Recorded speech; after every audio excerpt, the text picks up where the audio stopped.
Hey guys, this is Dennis, the founder of Think Hero. And this is Roth, the resident film and television geek. And we're here to today discuss Flash Forward, Season 1, Episode 5. Give me some truth. What did you think? I liked it, actually. I liked all the performances. I have a theory. The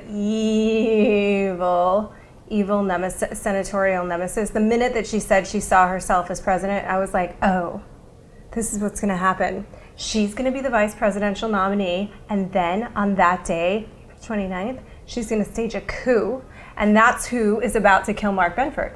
Her and her couettes, and that's why the president gets woken up with something happened. That's what happened, her coup, because this woman, when she gets something in her teeth, she doesn't let it go, I can tell. And now she's going to think because she got the vice presidential nominee that she's meant to be the president because she saw it in her flash forward.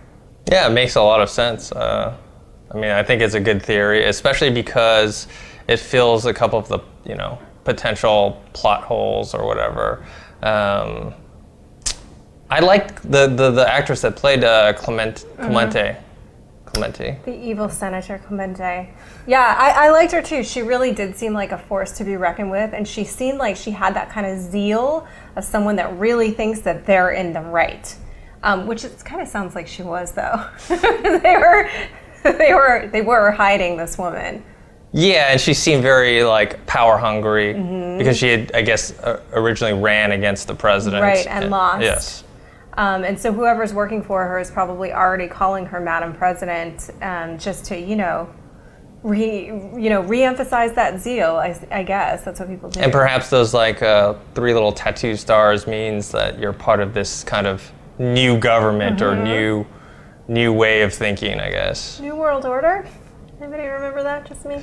The first main storyline that we have is the Stan Wittek president, vice president storyline. Pretty intriguing stuff. So we got to learn a lot of new things about Mr. Stan Wittek. Like his career hasn't been so clean.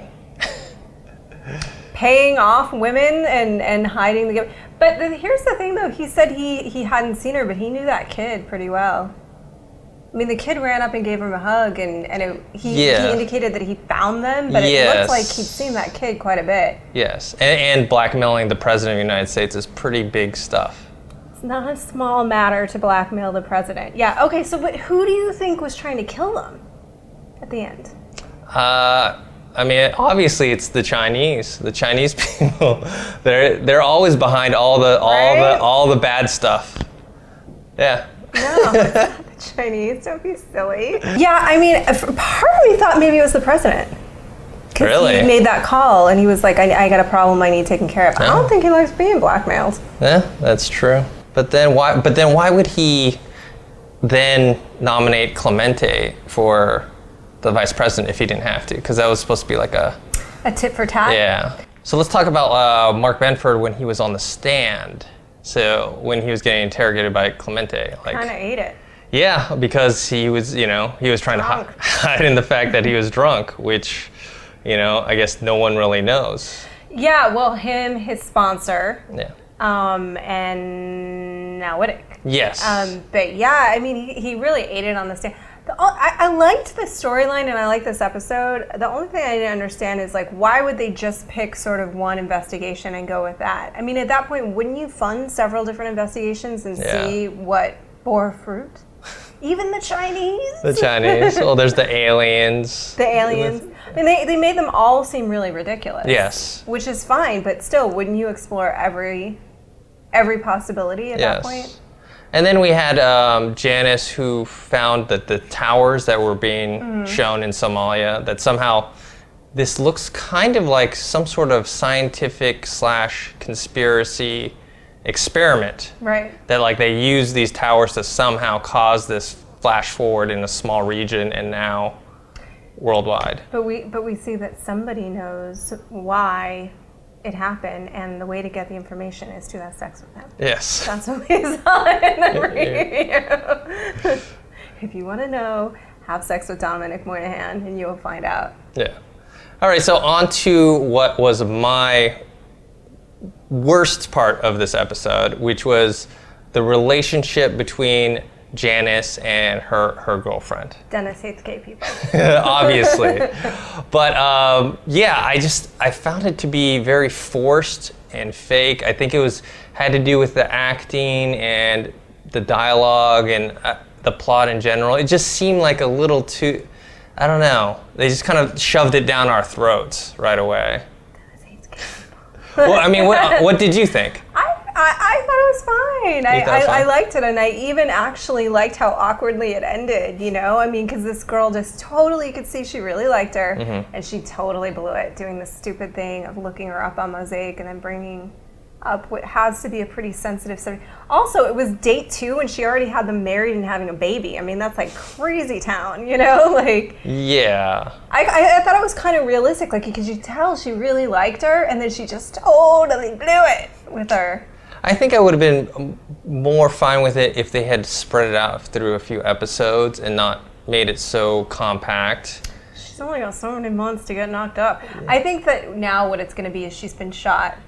She just saw the baby and she got shot, so she's going to have this, you know, life awakening experience and seize the day and carpe diem, and she's going to get inseminated. Yeah, that might be true. But you made a good point earlier about how can she be surprised that it's a girl if she already knows it's a girl from the flash forward? Yeah, inherently then that particular flash forward can't happen that way. It can happen in a different way. I mean, yeah, that kind of is a problem and all, because Mark Benford also is not going to be surprised that armed gunmen are coming in. Matter of fact, why would you show up there that night? Yeah.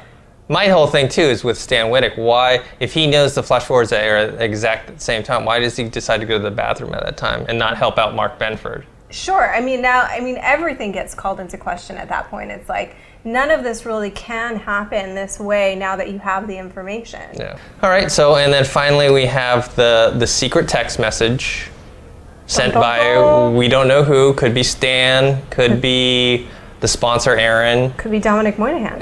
but here's the funny thing. It actually could be Dominic Moynihan if for some reason, like, part of the goal is to mess up their relationship, to drive him to the drink, to get him off the investigation. I mean, it's a little elaborate.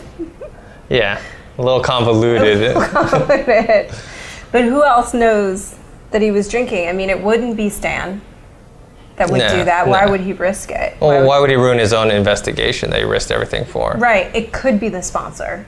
Yeah, if he has ulterior motive. Or if he just felt guilty and wanted her to know. Yeah. Yeah. That's true. But I'm going with Dominic Moynihan.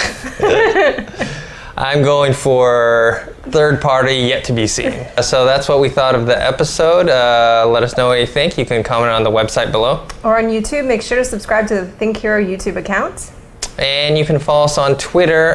Mine is @ThinkHero. @JRossi. All right, later.